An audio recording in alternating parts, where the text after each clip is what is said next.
Idinaos ng Shalom Club Nueva Ecija Chapter sa pamumuno ni former Mayor Lorna May Vero ang taunang Christmas Outreach Program na may tema Ngayong Pasko Salo Tayo 2023 sa Recuerdo Elementary School sa bayan ng Nampikwan. Ako po ay nakagalak. Hindi ko sukat akalain na ganito ang pangyayari. Buong sangguniang barangay Recuerdo Elementary School, kami po ay lubos ng pagpasalamat.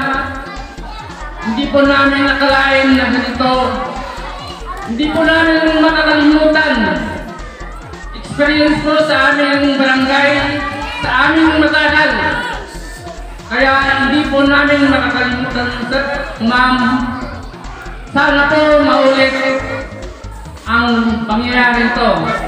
Maraming salamat po. Ang Shalom Club ay isang NGO na binubuo ng mga alumni mula sa Nueva Ecija na naging scholars ng Israel Center for International Development Cooperation. Layunin ng club na makapagbigay ng libreng serbisyo sa sektor ng agrikultura, kalusugan, edukasyon at social services. Katuwang si Israeli Ambassador Ilan Plus na nagkaloob ng TV set para sa mga mag-aaral. Bukod rito ay nagbahagi rin ng mga regalo at pagkain ang organisasyon sa 179 na mga estudyante at mga guro.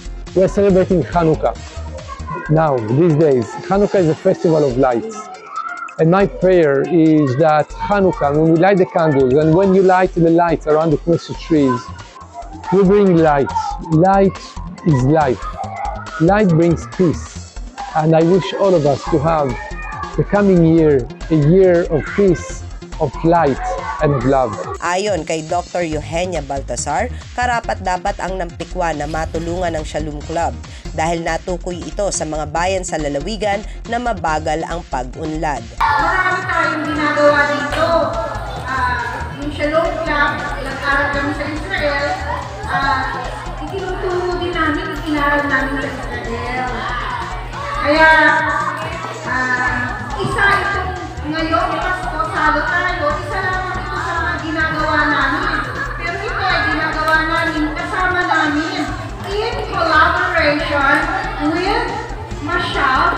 Inaliw naman ni International Filipino artist Elito Amang Pintor Circa mula sa bayan ng Pantabangan si Ambassador Plus at mga bata sa kanilang hand painting session. Nagpasalamat ang DepEd Nampikwan sa mga natanggap na tulong at regalo galing sa Shalom Club Nueva Ecija, Israel's Agency for International Development Cooperation at Israel Embassy dito sa Pilipinas. Kami ang pinakamaliit na municipality dito sa Nueva Ecija. We are lagi namin mag-say #Tropang-Una. Namumunas po kami sa ito.